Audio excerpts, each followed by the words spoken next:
Assalamu alaikum, Байтиқан компаниясының аттаулчылары.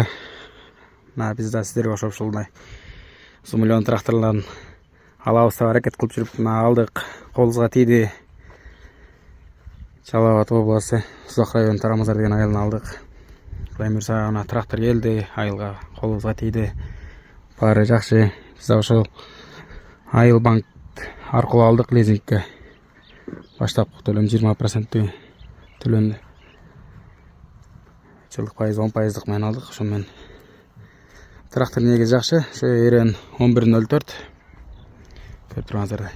Баары жакшы, баары ойдогудай. Биз дагы ошо өзүбүздүн ишке, элдердин ишине жарасын деп жакшы ниет менен алдык. Ким алам деп армандап жүрсө, баарыңыздар арманыңыздарга жетиңиздер. Кыскасы трактор жакшы, баары ойдогудай. Баарыңыздарга сунуштайм.